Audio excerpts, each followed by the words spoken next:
Assalamualaikum warahmatullahi wabarakatuh. Salam sejahtera bagi kita semua. Perkenalkan, nama saya Din Senandiana Gatot. Saya adalah mahasiswa ilmu politik dari Universitas Muhammadiyah Jakarta. Puji syukur kita panjatkan kepada Tuhan Yang Maha Esa, karena berkat rahmat dan hidayahnya, alhamdulillah kita semua dapat diberikan nikmat iman dan nikmat yang luar biasa di tengah pandemi COVID-19 ini. Salawat serta salam tak luput pula kita hanturkan dan muliakan kepada junjungan kita Nabi besar Muhammad SAW, karena berkat perjuangan beliau kita semua dapat terbebas dari zaman jahiliyah dan mudah-mudahan mendapatkan syafaatnya di yaumul akhir nanti. Amin ya rabbal alamin. Yang terhormat Bapak Dr. Muhammad Nasi selaku dosen kami dari FISIP UMJ yang telah memberikan sebuah tugas tentang membuat video, dan kali ini saya akan membahas tentang sekte-sekte dalam Islam. Ketika agama Islam masih terbatas dalam lingkup sosial di tanah Arabian, dan budaya Islami masih belum berpengaruh dengan budaya luar atau akulturasi, maka keimanan masyarakat muslimin Arabia pada saat itu masih teramat khidmat, kental atau sangat kuat. Dalam arti bahwa iman mereka ditempatkan lebih tinggi atas segala-galanya, baik pun itu terhadap akal. Misalnya walaupun di dalam Al-Quran terdapat kalimat tangan Tuhan dalam surat Al-Fatah, maka tidak dipertanyakan oleh akal, tetapi diimani sepenuhnya dengan keyakinan bahwa Allah tidak mirip dengan apapun juga. Apa yang dimaksudkannya dengan tangan dan wajah lainnya itu, maka Allah cuma yang lebih mengetahuinya. Jalan keimanan serupa itulah yang disebut dengan aliran salaf, yaitu aliran terdahulu. Dengan kata lain bahwa tunduk kepada akal, tunduk kepada wahyu Tuhan. Namun ketika pada saat pembenturan pengaruh luar iuran atau akulturasi, penyerapan budaya luar ke dalam budaya Islami sudah sedemikian kuat.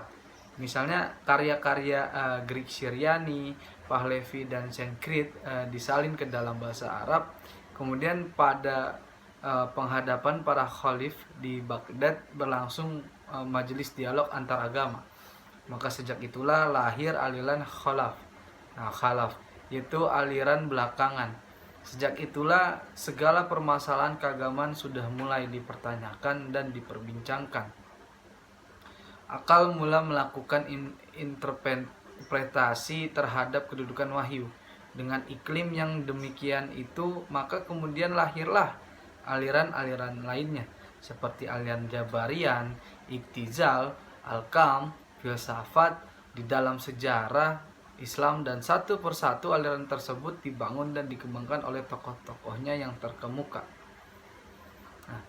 Akibat dari pembenturan ini, baik yang berdampak di dalam maupun akibat dari pembenturan budaya luar terhadap tradisi Islami model lama, yaitu salaf, kemudian berakumulasi kepada timbul dua sekte besar di dalam perjalanan agama Islam. Dan sekte yang lain pun berskala kecil, walaupun itu tidak signifikan dan tidak berusia lama. Untuk eksistensinya, ketiga sekte tersebut adalah: pertama, sekte Syiah yang berkembang di tanah Iran dan di lembah Irak. Sekte Syiah tersebut memiliki ciri khas, yaitu sangat memuliakan Khalifah Ali bin Abi Thalib beserta turunannya. Ali bin Abi Thalib adalah saudara sepupu dari Nabi Muhammad SAW. Dipelihara dan dibesarkan oleh Nabi Muhammad, kemudian dikawinkan dengan putrinya yang bernama Fatimah al-Zuhra. Dari hasil perkawinan itu, Ali bin Abi Thalib memperoleh dua putra yang diberi nama Ahsan dan Husain. Hasan dan Husain adalah cucu dari Nabi Muhammad. Namun pengkultusan sekte Syiah kemudian lebih dominan, memuliakan turunan selanjutnya dari gadis Al-Husain, yaitu cucu Nabi yang bungsu. Kedua, sekte Sunni. Ada sekte Sunni yang merupakan pengaruh terbanyak segenap wilayah penjuru Islam. Nah, termasuk di Irak dan Iran, sekte Sunni biasanya disebut dengan golongan atau dipanggil dengan sebutan Ahlussunnah wal Jamaah. Nah, ciri khas yang membedakan sekte ini dengan sekte Syiah adalah bahwa mereka Sunni ini tidak mengkultuskan sesuatu tokoh-tokoh manapun, akan tetapi berpegang teguh pada Al-Quran dan Al-Sunnah.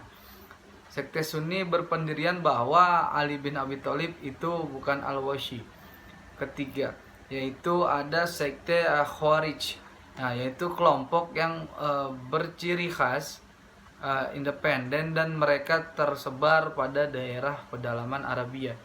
Dan mereka tidak mengakui Khilafah Ali, Khilafah Umayyah dan Khilafah Abbasiyah, serta sekte Khawarij ini berpendirian bahwa mereka sajalah muslim murni dan selebihnya itu kafir menurut mereka.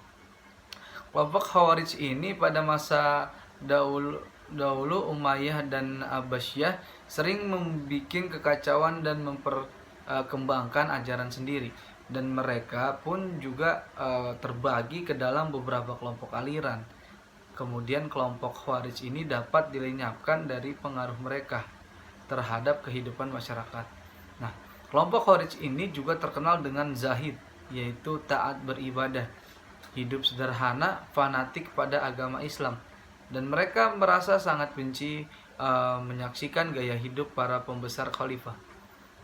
Nah, untuk menciptakan suatu masyarakat muslim yang seragam terhadap ketaatan hukum, maka sumber hukum dalam agama Islam itu bersumber dari 4 jenis, yaitu pertama sumber dari Al-Quran, kemudian dari Al-Hadis, kemudian dari Al-Qiyas. Nah, merupakan interpretasi analogi terhadap sesuatu masalah yang belum ada hukumnya dengan sesuatu kasus yang udah ada hukumnya, dengan mempertimbangkan persamaan dan digali hukumnya berdasarkan kemampuan. Dan keempat ada al-ijmaj. Al-ijmaj yaitu merupakan persetujuan pendapatnya para ahli-ahli hukum atas sesuatu kasus dengan mempedomani keputusan pengadilan terhadap kasus yang sama. Dalam sejarah umat Islam, khususnya di lingkup pengikut Sunni, terdapat 4 tokoh yang terpandang ahli hukum terbesar, dan keempatnya itu menjadi mazhab berciri khas.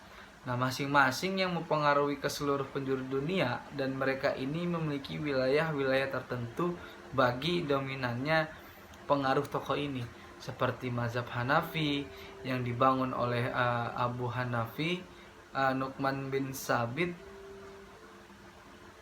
Kemudian mazhabnya luas tersebar di India, Pakistan, Turki, Asia Tengah, di Tiongkok. Dan kemudian ada mazhab Maliki dibangun oleh Imam Malik bin Anas bin Malik bin Abi Amir. Nah, mazhabnya juga tersebar di berbagai macam belahan negara seperti di Afrika Utara, Semenanjung Liberia, Spanyol, Portugal, Afrika Barat, dan banyak lagi. Kemudian ada mazhab Imam Syafi'i dibangun oleh Muhammad bin Idris bin Abis bin Usman bin Syafi'i al-Syafi'i. Nah,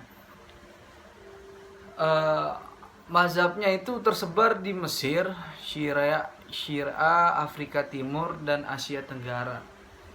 Kemudian ada mazhabnya Imam Hambali. Nah, ini dibangun oleh Imam Ahmad bin Hambal bin Hilal al-Syabid kalau nggak salah ya. Ini tersebar luas di semenanjung Arabia di era kebesaran kekuasaan Islam selama 7 abad lamanya itu. Maka turut berkembanglah ilmu filsafat dan ilmiah, sehingga muncul ke permukaan tokoh besar dan penting lainnya. Misalnya dalam bidang filsafat lahir tokoh seperti Al-Kindi, Al-Razi, Al-Farabi, Ibnu Sina, kemudian ada Al-Ghazali, ada Ibnu Khaldun, dan masih banyak yang lainnya. Di dalam bidang ilmiah lahir pula tokoh besar, tokoh penting lainnya seperti Al-Khawarizmi, Al-Bantani, Ibnu Hitsman, Al-Birnu, dan masih banyak lah pokoknya. Nah, sejumlah deretan nama yang lain gitu. Sehingga kita nggak heran tuh ketika itu seluruh dunia menjadikan Islam sebagai kiblat pengetahuan dan Muslim di dunia, karena ilmu pengetahuan Muslim sangat bagus pada saat itu. Masih dalam zaman kegelapan, mereka tidak berpengetahuan dan hidup dalam keterbatasan dan kemelaratan akibat dari kebodohan mereka yang berlangsung ratusan abad lamanya. Nah, jadi ketika mereka atau negara Eropa ini sadar akan kebodohan mereka, kemudian upaya mereka selanjutnya yaitu menyalin semua ilmu pengetahuan yang dilahirkan oleh tokoh-tokoh Islam ke dalam bahasa Latin. Jadi pada abad sepanjang 13 hingga ke 14 Masehi, dampak dari upaya penyalinan itu, pengetahuan ini, mereka bisa keluar dari zaman kegelapan menuju zaman yang berpengetahuan, atau disebut kejadian ini dengan sebutan yaitu zaman kebangunan di bumi belahan Eropa. Keruntuhan kekuasaan Islam berakibat pula kemunduran umat Islam di sedunia.